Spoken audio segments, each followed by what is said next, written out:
നീ ആരെയാ കൂടെ കൊണ്ടുവന്നത്? അറ്റ്ലീസ്റ്റ് അമ്മയുടെ റെപ്യൂട്ടേഷനെ കുറിച്ച് ചിന്തിച്ചുകൂടായിരുന്നു നിനക്ക്? ഇതെന്റെ ഫിയാൻസിയാണ്.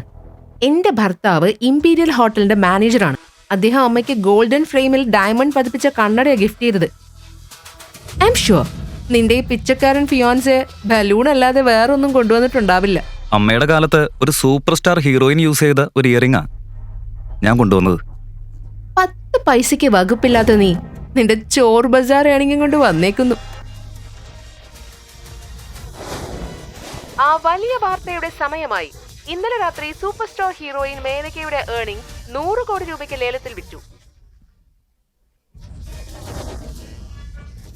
അത് വാങ്ങിയ കോടീശ്വരന്റെ പേര് mister Ishan Kapoor.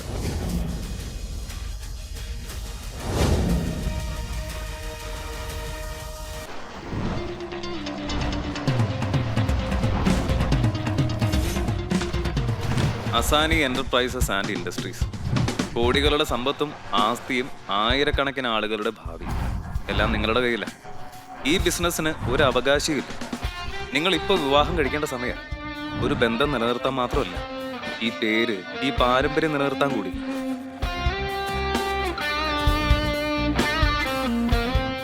Good morning sir. Good morning. Mehta group of industries, Lavni enterprises ഇവരുടെ ഫയലുകൾ കൊണ്ടുവന്നിട്ടുണ്ട്. അതൊക്കെ അവിടെ നിൽക്കട്ടെ. പക്ഷെ ആദ്യം എനിക്ക് ഒരു ഭിക്ഷക്കാരന്റെ വേഷം ഒരു, കൂടാതെ 10 ലക്ഷം രൂപയുടെ ഒരു ചെക്ക്. എന്തിനു സർ? എന്താ സംഭവിച്ചത്? അതൊക്കെ നിനക്ക് സമയമാകുമ്പോൾ മനസ്സിലാവും. ഇപ്പൊ ഞാൻ പറയുന്നത് പോലെ ചെയ്. ശരി സർ.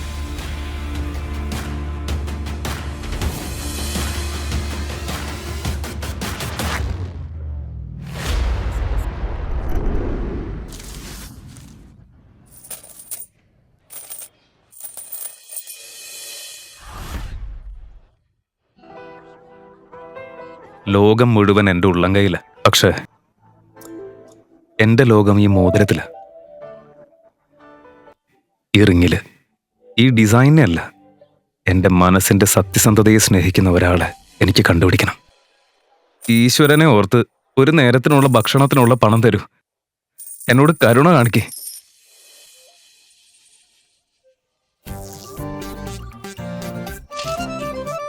എന്തെങ്കിലും തരൂ. കഴിഞ്ഞ 2 ദിവസമായി ഞാൻ എന്തെങ്കിലും കഴിച്ചിട്ട്. ഇത് നേഹയല്ലേ? HR ഡിപ്പാർട്ട്മെന്റിലുള്ള ഇവൾക്കൊക്കെ ഞാൻ നല്ല സാലറി കൊടുക്കുന്നുണ്ടല്ലോ. പക്ഷെ മനസ്സിന്റെ സ്കോർ കാർഡ് 0 ആണ്. മിണ്ടി മിണ്ടി, ഇവിടേക്ക് വന്നേ. നോക്ക് നോക്ക് നോക്ക്, ഇത് അവനല്ലേ? അയ്യോ അതെ, ഇതവൻ തന്നെയാ. അതെ, ഇതാണ് ഈ ഭിക്ഷക്കാരൻ. വാ വാ, അല്ലെങ്കിൽ അവൻ നമ്മളോടും പണം ചോദിക്കും. വാ.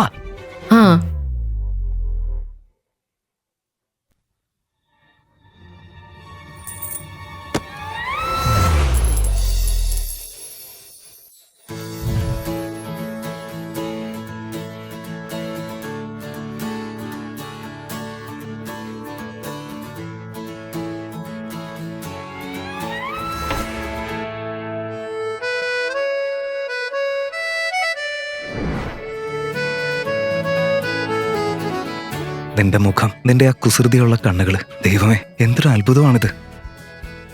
എക്സ്ക്യൂസ് മീ, എനിക്ക് നല്ലോണം വിശക്കുന്നു. കുറച്ച് പണം തരാമോ പ്ലീസ്? Of course. ഇതാ.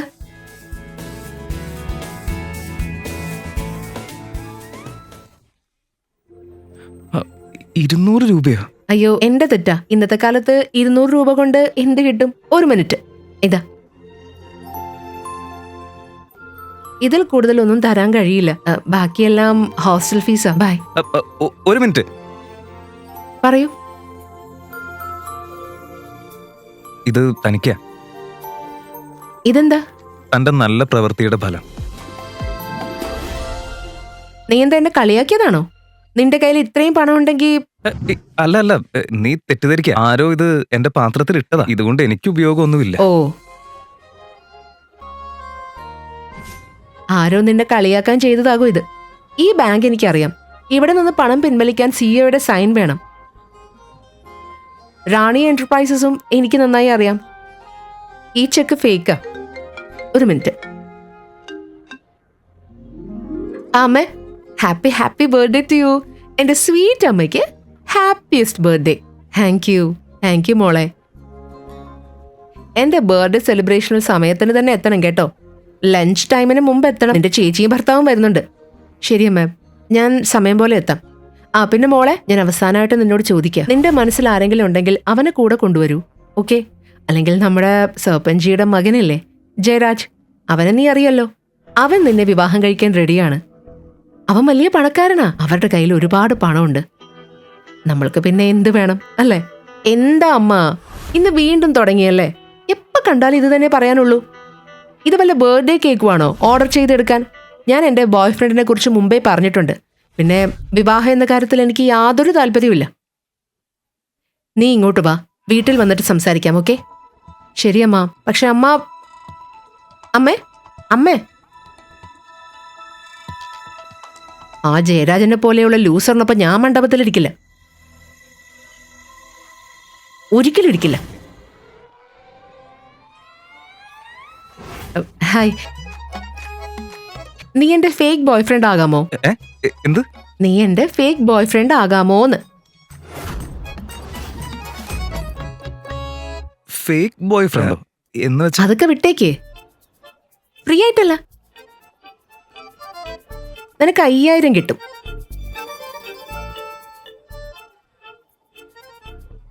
പിന്നെ ഔട്ട്ഫിറ്റും ആറ്റിറ്റ്യൂഡും ചെറുതായിട്ടൊന്ന് അപ്ഡേറ്റ് ചെയ്താൽ മതി.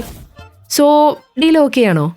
സമ്മതിക്ക ചേട്ടാ, പ്ലീസ് ഒന്ന് സമ്മതിക്കേ. ചേട്ടാന്നോ? ഒരു സെക്കൻഡ്, ഞാൻ നിന്റെ ചേട്ടനല്ല. ആദ്യം ചേട്ടൻ, പിന്നെ ചേട്ടത്തി. മാഡം, എനിക്കിതൊന്നും പറ്റില്ല, സോറി. കേൾക്ക് പ്ലീസ്, എന്നെ സഹായിക്ക് പ്ലീസ് പ്ലീസ്. ഈ ഫേക്ക് ബോയ് ഫ്രണ്ട് എന്താ?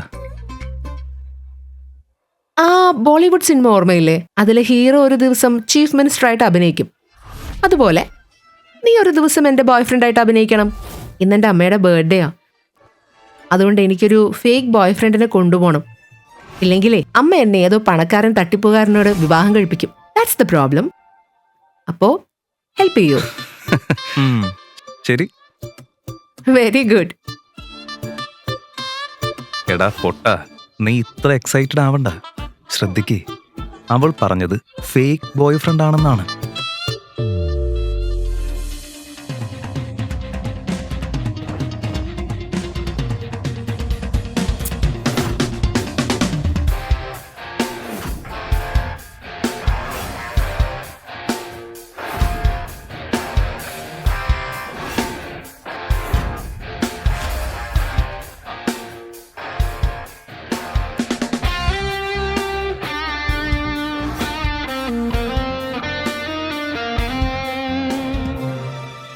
Hello, excuse me. നീ ഫേക്ക് ബോയ് ഫ്രണ്ട് ആണ്, വെറും അഭിനയം. എന്റെ അവസ്ഥയെ മുതലെടുക്കാൻ നോക്കണ്ട നീ. ഒരു മിനിറ്റ്, എന്റെ അവസ്ഥയെ നീയാണ് ഉപയോഗിക്കുന്നത്. പിന്നെന്താ? ഞാൻ ഫേക്ക് ബോയ് ഫ്രണ്ട് ആണെന്നൊക്കെ ഓക്കെ, ശരി. പക്ഷേ നിന്റെ അമ്മയ്ക്ക് മുൻപിലല്ല. അതുകൊണ്ട് ഞാൻ ഫേക്ക് അല്ല, റിയൽ ബോയ് ഫ്രണ്ട് ആണെന്ന് തന്നെ വിശ്വസിപ്പിക്കണം. കൈ പിടിക്കാൻ പെർമിഷൻ ഉണ്ടല്ലോ അല്ലേ? കാരണം നമ്മൾ 2 വർഷമായി ഭയങ്കര പ്രണയത്തിലാണെന്ന് നീ പറഞ്ഞില്ലേ, ശരിയല്ലേ? അതെ, ഓക്കെ, ഞാൻ പെർമിഷൻ തന്നിട്ടുണ്ട്. പക്ഷെ അതിന് കിടക്കണ്ട, അധികം ക്ലോസ് ആകാൻ ശ്രമിക്കണ്ട. ഞാൻ അങ്ങനെയുള്ള പെൺകുട്ടിയല്ല. പിന്നെ എനിക്കൊരാളെ ഓൾറെഡി ഇഷ്ടമാണ്. ഒരു സുന്ദരിയായ പെൺകുട്ടിയെ തേടിപ്പോയതാ ഞാൻ. ഇവൾക്ക് ഇപ്പൊ എന്നോട് ക്രഷാണോ? ആരാ അവൻ? അവൻ തന്നെ, the car guru, Ishan Asrani, founder and CEO of Asrani enterprises. അവൻ? ഓ യെസ്, സോറി, നീ ഒരു ഭിക്ഷക്കാരനല്ലേ, നിനക്ക് അറിയില്ലായിരിക്കാം. പക്ഷെ പ്രശ്നമില്ല, അവനെ ആരും നേരിൽ കണ്ടിട്ടില്ല. പക്ഷെ ലോകം മുഴുവൻ അവനെക്കുറിച്ച് അറിയാം. നിനക്കറിയോ, വെറും 18 വയസ്സിൽ തന്നെ എഞ്ചിനീയറിംഗിൽ ഏറ്റവും ഉയർന്ന നേട്ടം നേടിയ ആളാ. സ്വന്തം എഞ്ചിനീയറിംഗിലൂടെ ലോകത്തിലെ ഏറ്റവും വേഗവും സുരക്ഷിതവുമായ കാർ ഡിസൈൻ ചെയ്തത് അവനാ. അതുമാത്രമല്ല, 22-23 വയസ്സാകുമ്പോഴേക്കും എല്ലാ കാറുകളും അവൻ തന്നെ ഡിസൈൻ ചെയ്തത്. സ്റ്റൈലിഷ് കാറുകളെല്ലാം അവൻ തന്നെ ഡിസൈൻ ചെയ്യും. ഒരു അബ്സല്യൂട്ട് ജീനിയസ്, എന്റെ ഹീറോ. പിന്നെ നിനക്കറിയോ, ലക്ഷറിയും സ്പോർട്സ് കാർ സെഗ്മെന്റിലെ അവരുടെ കാറുകൾക്കായിട്ട് ലോകം മുഴുവൻ കാത്തിരിക്കുക. ഓ ആണോ? പക്ഷെ ഏറ്റവും നല്ല കാര്യം അറിയാമോ, ആ മനുഷ്യൻ തന്റെ വർക്കിന്റെ മുഴുവൻ ക്രെഡിറ്റും തന്റെ ടീമിനും ഫാക്ടറിയിലെ തൊഴിലാളികൾക്കും തന്നെ കൊടുക്കുന്നത്. How sweet. അതാണ് എന്റെ ആദ്യ പ്രണയം. വൺ സൈഡഡ് ആണ്, പക്ഷെ പ്രശ്നമൊന്നുമില്ല. സ്നേഹം എപ്പോഴും സ്നേഹം തന്നെയാണല്ലോ, അല്ലേ?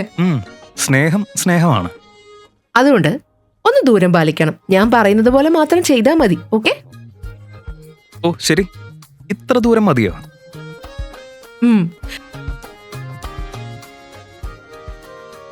അയ്യോ, ഞാൻ ചോദിച്ചില്ല, നിന്റെ പേരെന്താ? ഞാൻ ചോദിച്ചില്ലല്ലോ, നിന്റെ പേരെന്താ? ഇഷാൻ. അവസ്ഥി. ഇഷാൻ അവസ്ഥി. ഓക്കെ, അപ്പൊ ഇനി ലക്ഷ്മൺ രേഖ വരച്ചു കഴിഞ്ഞു, എല്ലാം സെറ്റായി. ഇനി നമുക്ക് ഗിഫ്റ്റ് വാങ്ങാൻ പോവാം. അമ്മയുടെ ബർത്ത്ഡേ അല്ലേ? ശരി, പോവാം.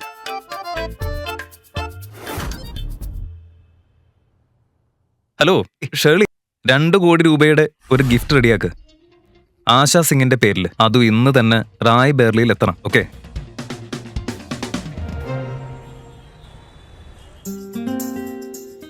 ഭയ്യ, മണിപ്പൂരി കോളനി വരെ പോകാമോ? ഗ്രേറ്റ്. അയ്യോ കേൾക്ക്, ഒരു കാര്യം തരാൻ മറന്നു. ഇതാ, ഈ 10,000 വാങ്ങിക്ക്. ഞങ്ങളുടെ കുടുംബത്തിൽ ഒരു ആൺകുട്ടി ആദ്യമായിട്ട് പെൺകുട്ടിയുടെ വീട്ടിലേക്ക് പോകുമ്പോൾ ഗിഫ്റ്റ് കൊടുക്കും. അതിനു വേണ്ടിയാ, സൂക്ഷിച്ചു കൊടുക്കണം.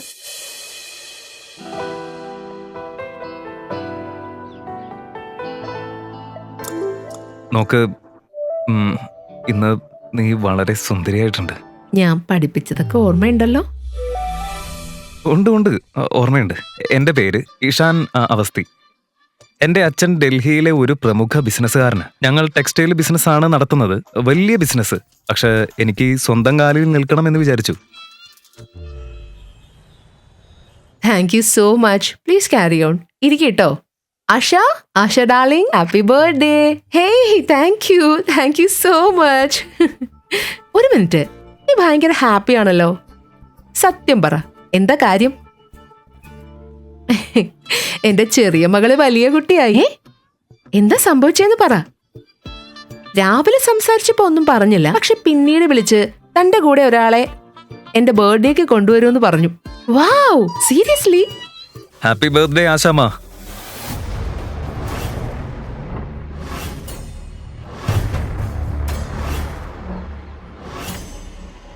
നീ ദീർഘായുസ് നേരട്ടെ. God bless you. ആശാമ്മ 100 വയസ്സ് വരെ ജീവിക്കട്ടെ. Thank you. നിങ്ങൾക്കുള്ള ഗിഫ്റ്റ്. അയ്യോ, താങ്ക് യു. 50,000 ആണ്. 50,000? ഇത്രയധികം ഞാനിത് എങ്ങനെ എടുക്കും? കൂടാതെ 1 രൂപ ശകുനമായിട്ടും. ഓഹോ, താങ്ക് യു. ആശാമ്മ, ഇനി എനിക്കുള്ളതെല്ലാം നിങ്ങളുടേതാ. ഇങ്ങനത്തെ ചെറിയ കാര്യങ്ങൾക്കൊന്നും ശ്രദ്ധിക്കണ്ട. പിന്നെ ജിയ എവിടെയാ? കാണുന്നില്ലല്ലോ. അവള് വരുന്നുണ്ട്, ഓൺ ദ വേ. അവളൊരാളെ കൊണ്ടുവരുമെന്നാ പറഞ്ഞത്. ബോയ് ഫ്രണ്ട് ആകും.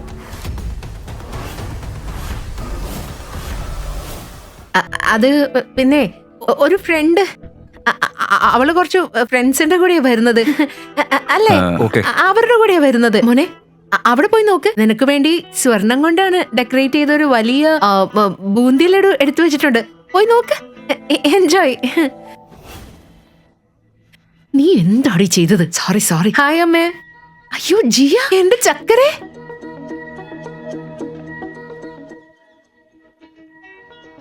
Happy birthday mamma. Thank you. Ishan, hello aunty. Wow, നല്ല മസിൽ. ഞാൻ ഇവനെ ഒന്ന് റോസ്റ്റ് ചെയ്യട്ടെ. Control yourself. നിന്റെ മകന്റെ പ്രായമാണവന്. നിനക്കിപ്പോഴും ഇതിൽ ഇൻട്രസ്റ്റ് ഇല്ലെന്ന് കരുതി ഞാൻ എന്ത് ചെയ്യണം? മോനെ, നീ എന്താ ചെയ്യുന്നത്? ആക്ച്വലി ആന്റി, എൻ്റെ അച്ഛൻ ഡൽഹിയിലെ വളരെ പ്രശസ്തനായ ഒരു ബിസിനസ്സുകാരനാണ്. പക്ഷെ എനിക്ക് സ്വന്തം കാലിൽ നിൽക്കാൻ ആഗ്രഹം. അതുകൊണ്ട് ഞാനൊരു ചെറിയ ഇമ്പോർട്ട് എക്സ്പോർട്ട് സ്റ്റാർട്ടപ്പ് നടത്തുക. അതിൽ നിന്ന് വർഷം ഏകദേശം 7 ലക്ഷം വരെ സമ്പാദിക്കുന്നുണ്ട്. പിന്നെ ഞാൻ വീട്ടിൽ ഒറ്റ മോനാണ്. പക്ഷെ എൻ്റെ അമ്മയ്ക്ക് രാവും പകലും ഷോപ്പിംഗ് ആണ് പണി. അമ്മ ഷോപ്പിംഗ് പോകുന്നോ? അപ്പൊ നീ വലിയ കുടുംബത്തിൽ നിന്നുള്ളതാണല്ലേ? നിന്റെ അമ്മ ലക്കിയാണല്ലോ. രാവും പകലും ഷോപ്പിംഗ്. വാവ്. ഇത് നിങ്ങൾക്കുള്ളതാ. അയ്യോ, thank you so much. Happy birthday. ഇതിന്റെ ഒന്നും ആവശ്യമില്ലായിരുന്നു. നീ വന്നത് തന്നെ സന്തോഷം. ഗിഫ്റ്റും കൂടി. ഏയ് ജയരാജ്, ഇവിടെ വാ. ഇത് ജയരാജ്, നമ്മുടെ സർപ്പഞ്ചിയുടെ ചെറുമകൻ വലിയ പണക്കാരനാ. ഇന്ന് തന്നെ എനിക്ക് 50,001 രൂപ ശകുനായിട്ട് തന്നു. ജിയ, വായ തുറക്ക്. തുറക്ക്. ഇത് നമ്മുടെ വെഡ്ഡിംഗ് ലഡു ആണ്. വെഡ്ഡിംഗ് ലഡു.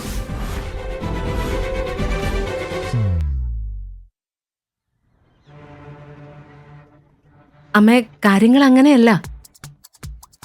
മമ്മിജി, എനിക്ക് 3 കാറുകളുണ്ട്. ഒന്ന് അച്ഛൻ ഓഫീസിലേക്ക് പോകാനെടുത്തു, ഒന്ന് അമ്മ പാർലറിലേക്ക് പോകാനെടുത്തു, മൂന്നാമത്തേത് എൻ്റേതാണ്. അത് ഇന്നെൻ്റെ അനിയത്തി ഫ്രണ്ടിന്റെ പാർട്ടിക്ക് കൊണ്ടുപോയി. ഒരു മിനിറ്റ്. കള്ളൻ കൈയോടെ പിടിക്കപ്പെട്ടു. പിടിച്ചു.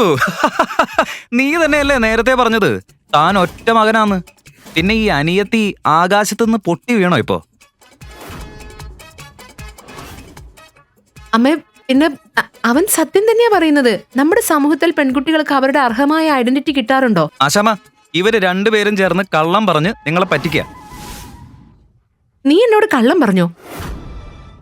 ദൈവമേ, ഞാൻ എന്ത് പാപം ചെയ്തിട്ടാ ഇങ്ങനെ ഒരു മകളെ എനിക്ക് തന്നത്?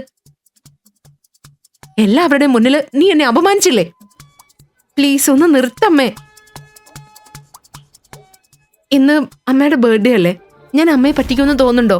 വിശ്വസിക്ക്, ഞാൻ സത്യം തന്നെയാ പറയുന്നത്. പ്ലീസ് അമ്മേ. അപ്പൊ സത്യം പറ, ഈ വലിയ ബിസിനസ്സുകാരന്റെ മകൻ നിന്നെ എന്തിന് രക്ഷയിൽ കൊണ്ടുവന്നത്? അവൻ സത്യം തന്നെയാണ് പറഞ്ഞത്. അവന്റെ അനിയത്തി. മതിയാക്കൊന്ന്. ഇന്ന് സത്യം എന്താണെന്നും കള്ളം എന്താണെന്നും എല്ലാം അറിയും. ഗ്രേറ്റ്. ഇന്ന് എല്ലാവർക്കും ഡിന്നറിന് കടായി പനീർ കിട്ടും. കാരണം ഇവന്റെ കള്ളങ്ങൾ ഓരോന്നായി പിടിക്കപ്പെടുകയാ. ശരി, എല്ലാം പോട്ടെ. സത്യം എന്താന്ന് വെച്ചാ? അതെ, സത്യം പറ. നിനക്ക് എത്ര കാറുണ്ട്? അത് ഞാൻ ഇതുവരെ എണ്ണിയിട്ടില്ല. ഒരുപാടുണ്ട്. 1000-ൽ കൂടുതലുണ്ടാവും. എന്ത്? മുൻപേ പറഞ്ഞു 3 എണ്ണം. ഇപ്പൊ പറയുന്നു അവൻ എണ്ണിയിട്ടില്ലെന്ന്. കള്ളം പറയുന്നതിനും ഇല്ലടാ ഒരു പരിധി. നിന്റെ കള്ളങ്ങൾ കേട്ടാലേ ഡിറ്റക്ടർ പോലും റിസൈൻ ചെയ്യും. എന്റെ സത്യം കേട്ടാ നിന്റെ ലൈഫ് തന്നെ ലോഗൌട്ട് ആവും. എന്റെ പാർക്കിംഗ് ബില്ല് പോലും നിന്റെ ബാങ്ക് ബാലൻസിനേക്കാളും കൂടുതലാ. കള്ളങ്ങളോ? ബ്രോ, എന്റെ കള്ളങ്ങൾ പോലും ഇന്റർനെറ്റിൽ വെരിഫൈ ചെയ്യാവുന്നതാ. ലോസ്ല എന്ന പേരില് എനിക്കൊരു കാർ ഫാക്ടറി ഉണ്ട്. എന്താ ചെയ്യുന്നത്? ഇത്രയും ഭാരിച്ച കള്ളങ്ങൾ പറയല്ലേ. നിന്റെ അച്ഛൻ ഇലോൺ മസ്ക് ഒന്നുമല്ലല്ലോ. നമ്മുടെ കള്ളം പിടിക്കപ്പെട്ട നാളത്തെ ന്യൂസ് അതാകും. നമ്മൾ ലോക്കൽ ബെഗേഴ്സ് അല്ലെങ്കിൽ ജോക്കേഴ്സ് ആകും. പിന്നെ നോക്ക്, നിന്റെ കാരണത്താൽ ഞാൻ ഈ ലൂസർ ജയരാജനെ വിവാഹം കഴിക്കേണ്ടി വന്ന ഒറ്റ പൈസ ഞാൻ തരില്ല, ഓർത്തോ? ശരി, ഗെയിം അവസാനിപ്പിക്കാം. സത്യം എന്താന്ന് വെച്ചാ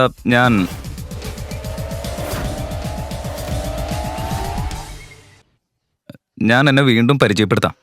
ഞാൻ ഇഷാൻ അവസ്ഥി, ജിയയുടെ ബോയ്ഫ്രണ്ട്. ജിയ എന്നെയാണ് തെരഞ്ഞെടുത്തത്. എന്താ മമ്മ?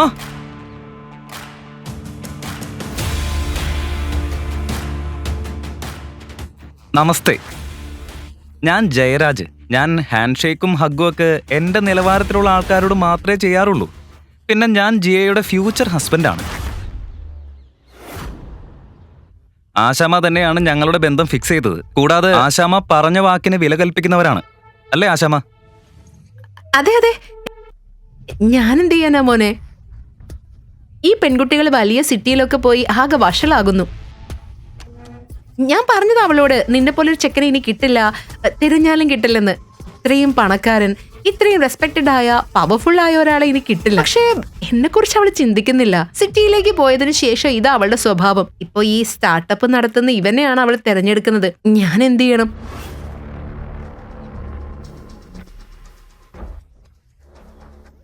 Don't mind. അവൾ നിന്നെയാണ് തിരഞ്ഞെടുത്തതെങ്കിൽ നന്നായിരുന്നു. ഈ പ്രാവശ്യം അവളുടെ തിരഞ്ഞെടുപ്പ് തെറ്റാണ്. ഏയ് ജയരാജ്, നീ വിഷമിക്കണ്ട. ഇവളെക്കാളും നല്ലൊരു കുട്ടിയെ ഞാൻ നിനക്ക് വേണ്ടി കണ്ടുപിടിച്ചു തരും. എന്ത് ആശാമ? എനിക്ക് ജിയെ തന്നെ വിവാഹം കഴിച്ചാൽ മതി. അതുപോട്ടെ, അവൻ ശകുനായി എത്രയാ തന്നത്? പാക്കറ്റ് ചെറുതായിരുന്നു, 10,000 ഉണ്ടാകുമായിരിക്കും. ആശാമ, ഞാൻ 50,000 രൂപയാ തന്നത്. ഇവൻ വെറും 10,000 രൂപയും. അവൻ ഇത്രയും പണക്കാരനാണെങ്കിൽ ഒരു റിച്ച് ഗിഫ്റ്റ് തന്നെ തരില്ലായിരുന്നോ? ഇത് ഡൊണേഷൻ പോലെ തോന്നുന്നില്ലേ? ജയരാജ്, എനിക്ക് നിന്നെ വിവാഹം ചെയ്യാൻ താല്പര്യമില്ല. എന്താ? എനിക്കെന്താ കുഴപ്പം? ഇവൻ എന്നെക്കാളും പണക്കാരനാണോ, അല്ലെങ്കിൽ എന്നെക്കാളും നല്ലവനാണോ? അതെ, കാരണം ഞാൻ അവന്റെ ബാങ്ക് ബാലൻസ് അല്ല നോക്കുന്നത്. അവനെ ഒരു വ്യക്തിയായിട്ടാണ് ഞാൻ കാണുന്നത്. അവൻ സ്വന്തം കാലിൽ നിൽക്കാൻ ആഗ്രഹിക്കുന്നവനാണ്. നിന്നെപ്പോലെ അച്ഛന്റെ പണത്തിൽ ജീവിക്കുന്നവനല്ല. മിണ്ടാതിരിക്കും ജിയ. എന്താ നീ പറയുന്നത്? സിറ്റിയിലൊക്കെ പോയി ആളുകളോട് എങ്ങനെ സംസാരിക്കണമെന്ന് നീ മറന്നോ? ഞാൻ പറഞ്ഞത് ഇഷാന്റെ അച്ഛൻ ഒരു ചെറിയ ബിസിനസ്സുകാരനല്ല, വലിയ നഗരത്തിലെ ബിസിനസ്സുകാരനാ. ഇഷാൻ സ്വന്തമായിട്ട് നിൽക്കാൻ ആഗ്രഹിക്കുന്നവനാ. അച്ഛന്റെ പാൽക്കുപ്പിയായിട്ട് അവരുടെ പണത്തിൽ ജീവിക്കുന്ന ഒരാളല്ല.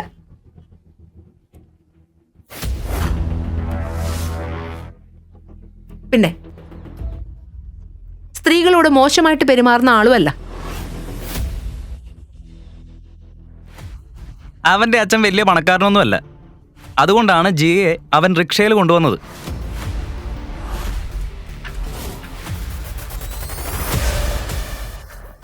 എന്റെ പൂ പോലെയുള്ള മകളെന്നെ റിക്ഷയിൽ കൊണ്ടുവന്നോ? റിക്ഷയിൽ കൊണ്ടുവന്നോ? അതെ, എന്റെ ആളുകൾ തന്നെ കണ്ടതാ. അവര് റിക്ഷയിൽ നിന്ന് ഇറങ്ങുന്നതും പണം കൊടുക്കുന്നതും എല്ലാം. അവന്റെ അച്ഛൻ പണക്കാരനല്ല. അവൻ നമ്മുടെ ജിയെ കൊടുക്കുക. നീ എന്താ വിചാരിച്ച് നിനക്ക് ജിയെ അത്ര എളുപ്പത്തിൽ അങ്ങ് സ്വന്തമാക്കാന്നോ? ഞാൻ ഇവിടെ ഉള്ളപ്പോ അവളെ സ്പർശിക്കാൻ പോലും നിനക്ക് കഴിയില്ല. മനസ്സിലായോ? അവൻ സത്യങ്ങളെല്ലാം തുറന്നു പറയുമോ? അവൾ സ്നേഹിക്കുന്ന ആള് തന്നെയാണ് അവളുടെ മുന്നിൽ നിൽക്കുന്നതെന്ന് അവൾ തിരിച്ചറിയുമോ?